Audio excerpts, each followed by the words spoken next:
I took the mower deck off of my 444, which you can kind of see behind me there. So I took the mower deck off of that there today, and it's got the turf tires still on it. So I'm going to throw the loaded ag tires on it. They're 9.5/16s. They're probably 150, 200 pounds a piece. Use them in the wintertime. So I'm going to throw those on there, and well, there's two things I want to do with the tractor. The first thing is I want to do is I want to hook up the log splitter on the back of it, because this tractor, and I'll show you in a minute, but this tractor has a hydraulic remote on the back of it, so it'll run hydraulic accessories or whatever you want to call it. And the second thing that I want to do is I want to hook up my snowblower to it, because I use this in the wintertime to blow snow. Now, I don't need it in the wintertime to blow snow. I just like to blow snow with it because it's fun. It's like a toy, I guess. Because I mean, obviously we got,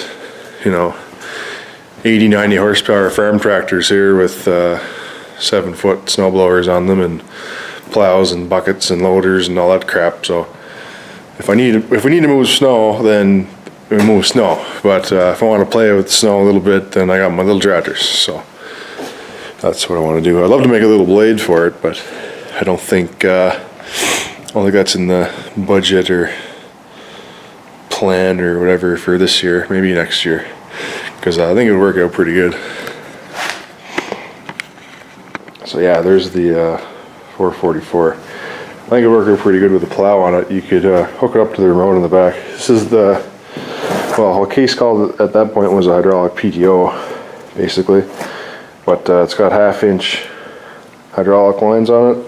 This is just a quick coupler on this side, and the other side is plumbed hard. So you always had this loop here completing the circuit or whatever. But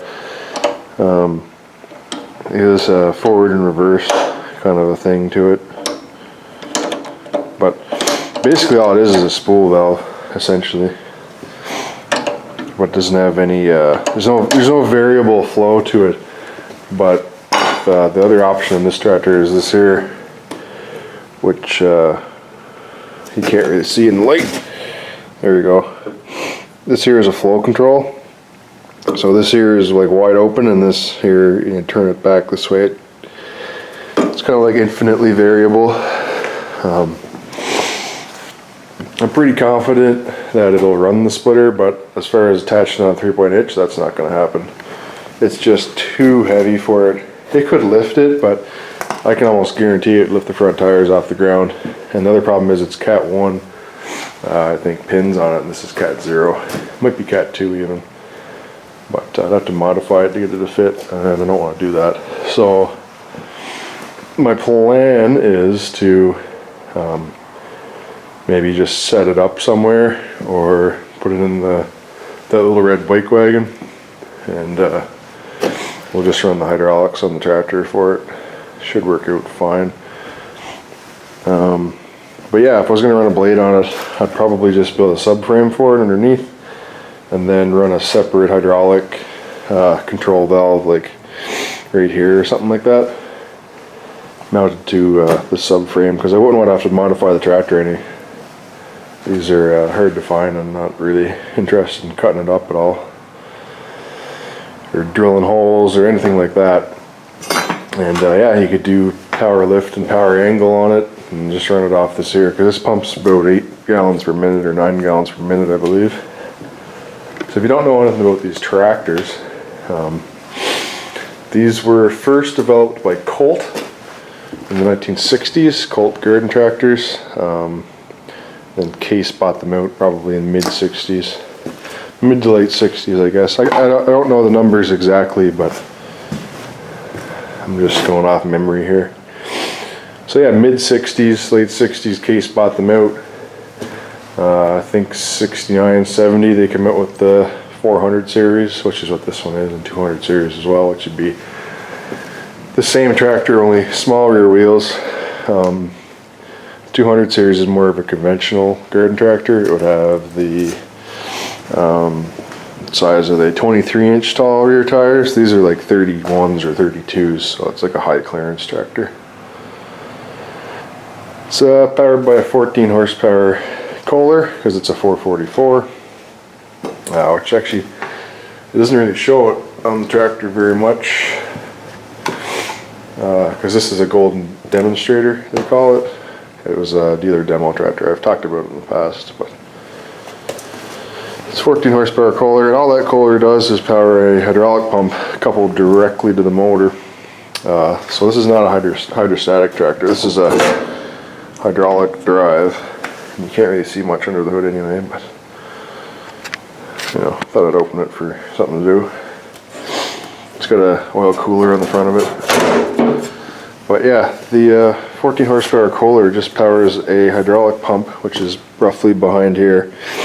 And there's hydraulic lines that run underneath the center there to a spool valve. Which they call it a travel control valve, and linkage goes up here. One side of it controls the drive, which is here. It's kind of variable, but not really. Like there's a, like this is neutral, and then there's a detent there, and there's kind of like fine detents up to there, but really all you got is like that and like wide open. Other than that, it doesn't really work so good. So it's not really meant to be variable.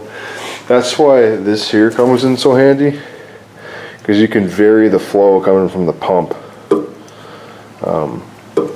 to the rest of the tractor. It works good and it doesn't work good at the same time. Now that I think about it, I'm not sure if it even varies the flow. I might have mentioned earlier that it varies the flow to this here PTO, but I don't think it does. I think this is separate. I think this is separate off the rest of the tractor, so you can, it would have to be, because they sold hydraulic tillers, they went on the back of these tractors, and you wouldn't want to vary the flow of that. You'd only want to vary the flow of your travel speed and leave the tiller going the same speed. Anyway, travel control valve underneath. One side is your travel forward and reverse, other side is your hydraulic motor attachment lift, which also has a float all the way up. So it's kind of ahead of its time, really. It's like it's got a left-hand reverser, basically, like forward, reverse, right on the side of the steering wheel. Put a new seat on it a number of years ago there, but fuel tank's underneath. Like I said, 3-point hitch on it. Top link is over on the shelf there. So unlike the hydrostatic tractors, I think the hydrostatic transmissions have like a variable rate hydraulic pump in them. This is not that. This is like your most basic hydraulic pump. Fixed displacement, it pumps X amount of oil for every revolution or whatever, right? So not hydrostatic, it's straight hydraulic drive. There's a hydraulic motor in the back here in the transaxle that turns a 2-speed transaxle high-low. It's pretty fast and high range. Low range is pretty slow. I almost want like 3 gears, but that's how they built them. This is a 1976 model. In 1984, I believe it was, 1985, Case merged with International, as you know, because you guys watch my farm channel, and most of you are the farm types, so you would know that. But what most people don't know is that they've kind of both sold off their garden tractor divisions. So Cub Cadet was sold. I don't know who bought it at that point. It eventually ended up going to MTD, and Case sold theirs, and it ended up going to Ingersoll, which is now owned by Eastman. But they still produce these tractors today. They might be in very small quantities, but you can still buy them basically brand new. And they're not really that much different than what this one was like in 1976, so 20-30 years later it's still the same, or more than that even. And another little known fact is that while they were being produced by Ingersoll in the early 1990s. I'm going to say 1990, 1991, around there. Massey actually contracted Ingersoll to build garden tractors for them. It was just for 1 year, I believe, maybe 2, but Massey actually built these exact same tractors, or Ingersoll built them rather, for Massey Ferguson.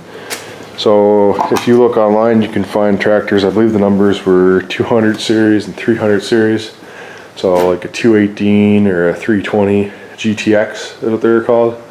And there's also 100 series too. But they were all built by Ingersoll for Massey, and they're just like this tractor here. They had the 300 series, which was the big wheel, the 200 series, which was the small wheel. And yeah, all hydraulic drive and whatnot. And